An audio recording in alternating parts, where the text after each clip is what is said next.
Good morning, students of class 8. Today again I welcome to you for learning the like and unlike term, and today we have learned about the chapter number 9. तो देखिए, मैंने आपको पिछले video में बताया था, मैंने आपको एक्सप्रेशंस क्या होते हैं, उसमें कांस्टेंट एंड वेरिएबल क्या होते हैं, मैंने आपको टर्म, फैक्टर और कोफिशिएंट बताए थे, उनके टाइप्स भी बताया था एक्सप्रेशन की, which are the monomial, binomial and trinomials.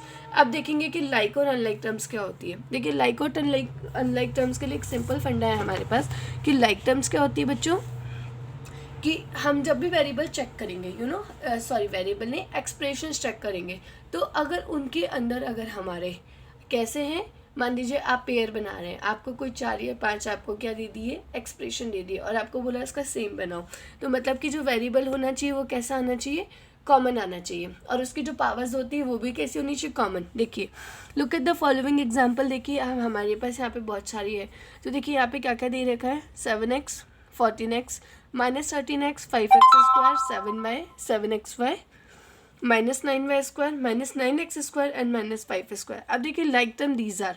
अब देखिए लाइक टर्म इसमें कौन कौन सी, अगर मैं इसमें छाटती हूँ, देखिए लाइक टर्म्स में क्या होता है, प्लस या माइनस हो सकती है और डिजिट डिफर भी हो सकती है. देखिए, हम देखेंगे कि यहाँ पे देखिए फर्स्ट में हमारे वेरिएबल x दे रखा है, तो अब हम बाकी की में चेक करेंगे कि x और किस किस में है. तो देखो यहाँ पे सबसे पहले x वाली चेक करती हूँ कि एक ऐसी टर्म जिसके अंदर ओनली क्या गिवन हो, x गिवन हो. तो देखिए इसमें x है, इसी तरीके से 14 के साथ ये x भी है, और देखिए -13x, माइनस और प्लस से फ़र्क नहीं पड़ता, आपको सिर्फ वेरिएबल चेक करना होता है.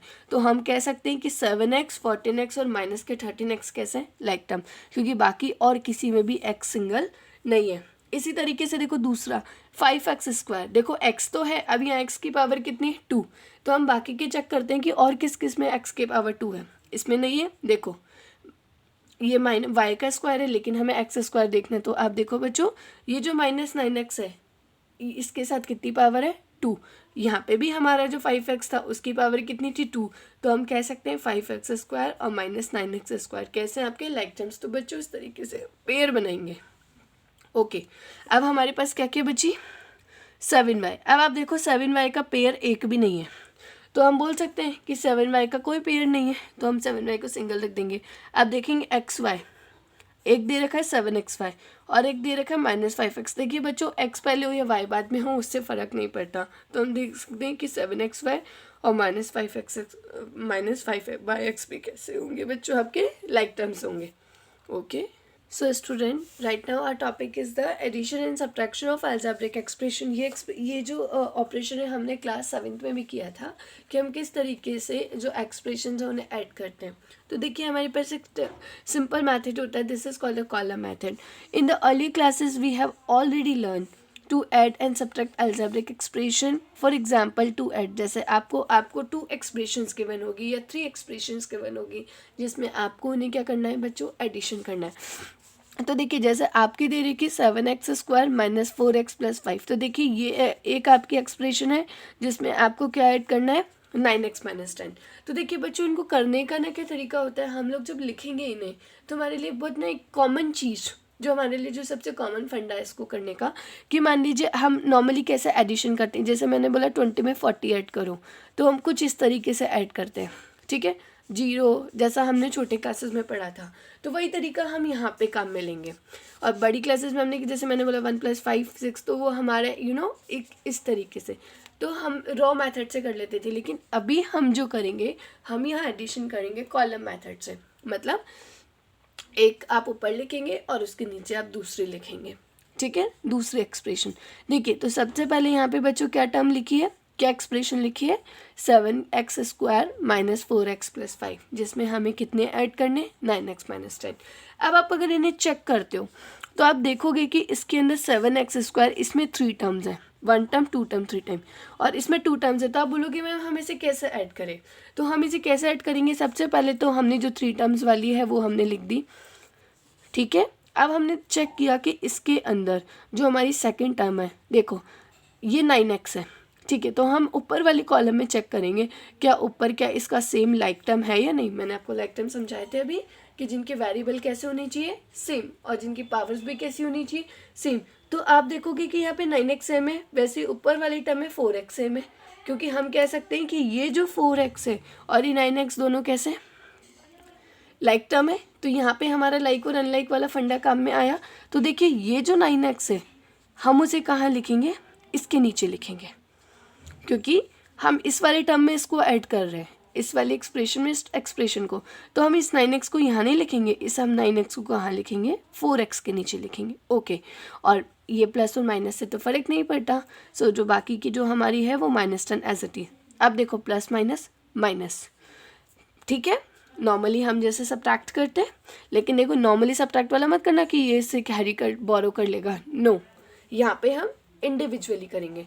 तो देखिए प्लस माइनस माइनस, अब आपको पता है 5 में से 10 नहीं जा सकता, लेकिन 10 में से 5 जा सकते हैं, तो नेगेटिव नंबर ज़्यादा है, तो 10 में से 5 गए, कितने बचे 5, और साइन कौन सा आ जाएगा, माइनस। ठीक है, अब देखो ये माइनस के 4x थे और ये प्लस के 9x थे, तो देखो प्लस माइनस माइनस, ठीक है। अब पॉजिटिव ज़्यादा है, मैंने आपको इंटीजर्स पढ़ाए और मैंने आपको चैप्टर नंबर 2 में भी बताया था कि जब भी हमारे जो एडिशंस का व्हाट कि अगर एक प्लस का और एक माइनस का होता है और अगर प्लस की संख्या ज़्यादा होती है तो हम साइन भी प्लस का लगाते हैं।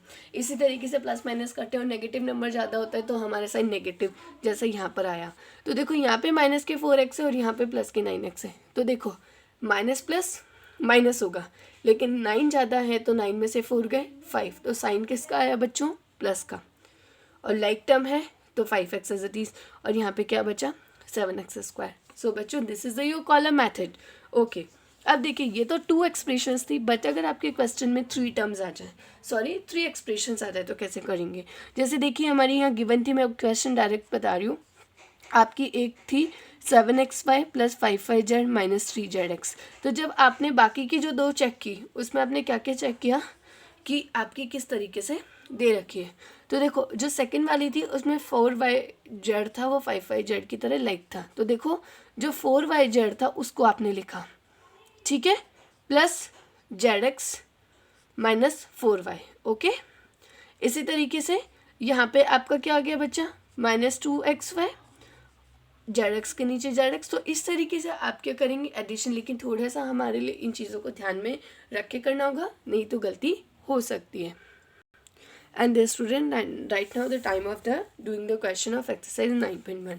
तो देखिए फर्स्ट क्वेश्चन है हमारा, identify the terms their coefficient for each of the following expression. देखिए यहाँ पे 1 से लेकर 6 तक आपके पास कुछ टर्म्स हैं जिनमें आपको क्या क्या बतानी, टर्म, ठीक है। टर्म क्या होती है, प्रोडक्ट ऑफ एनी फैक्टर, कि किसी भी नंबर को आपने उसके वेरिएबल से मल्टीप्लाई किया होता है। कोफिशिएंट आपको पता है वेरिएबल को छोड़ के जो नंबर होता है कोफिशिएंट न्यूमेरिकल होता है for each of the following. तो देखिए इसे लिखेंगे कैसे। सो देखिए बच्चों फर्स्ट हमारी जो एक्सप्रेशन है, हम देखिए कैसे टेबल बनाएंगे कि एक तरफ हम लिख देंगे एक्सप्रेशन और टर्म और कोफिशिएंट ऑफ टर्म्स की, हमें सेपरेट करके बताना है अकॉर्डिंग टू द क्वेश्चन। तो देखिए फर्स्ट जो हमारी एक्सप्रेशन है वो यहाँ पे दे रखी 5xy z² - 3zy। ओके, अब देखिए बच्चों इस क्वेश्चन में हमारे पास कितनी टर्म्स हैं। तो देखिए टर्म्स मैंने आपको समझाई कि हम किसी साइन से सेपरेट करते हैं। तो अगर मैं टर्म की बात कर रही हूँ तो देखिए एक हमारी ये टर्म हो गई 5xyz² और दूसरी टर्म हमारी क्या हो गई बच्चों, -3zy। तो सबसे पहले हम टर्म्स को लिखेंगे कि जो टर्म वाली साइड है उसके नीचे लिख देंगे। तो देखेंगे फर्स्ट जो हमारी टर्म है वो है 5xyz², ठीक है, और अब हमारी जो सेकंड टर्म है वो क्या दे रखी है, -3zy। अब हमें इसे बताना है कोफिशिएंट। मैंने आपको कोफिशिएंट के बारे में हमेशा बताया कि कोफिशिएंट जो होता है बच्चों वो आपका कैसा होता है, न्यूमेरिकल होता है। तो देखिए अगर अब मैं इसमें कोफिशिएंट आपसे बात करती हूँ तो यहाँ पे मेरी जो टर्म है 5xyz², तो यहाँ पे देखिए नंबर क्या है मेरा, बताओ, यहाँ पे हमारा नंबर क्या है, इस टर्म में हमारा नंबर देखिए xyz तो क्या है आपकी वेरिएबल, तो इसमें हमारा नंबर है 5, और देखिए ये 5 कैसे पॉजिटिव, क्योंकि इसके आगे कोई नेगेटिव साइन नहीं लगा, तो मैंने इसके सामने क्या लिख दिया 5। इसी तरीके से 3zy, z और y तो वेरिएबल है, तो ये कौन से नंबर के साथ थे, -3, तो -3zy का देखिए न्यूमेरिकल कोफिशिएंट क्या हुआ, -3। ओके, सो चिल्ड्रन देखिए अब हमारी जो सेकेंड एक्सप्रेशन है वो क्या है, 1 प्लस एक्स स्क्वायर। तो बताइए अगर मैं इसके 3 टर्म्स देखूंगी तो देखिए मेरे को 3 टर्म्स नजर आ रही, 1 टर्म, 2 टर्म, 3 टर्म। तो देखिए सबसे पहले मैं सामने क्या करूँगी, इन तीनों टर्म्स को लिख लूँगी। सबसे पहले है 1, फिर दे रखा है x और फिर दे रखा है एक्स स्क्वायर। तो देखिए अगर मैं 1 है, 1 क्या है, ऑलरेडी नंबर है, तो इसका न्यूमेरिकल कोफिशिएंट क्या होगा, 1। देखिए सिंगल x जो होता है, ये सिंगल जो अल्फ़ा बेटा होता है, हम उसको क्या वैल्यू करते हैं, 1, जैसा हमने क्लास 6-7 में भी पढ़ा था।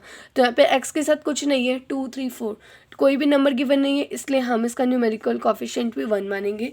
इसी तरीके से एक्स स्क्वायर, तो एक्स स्क्वायर का न्यूमेरिकल कोफिशिएंट भी क्या होगा बच्चों, 1 होगा।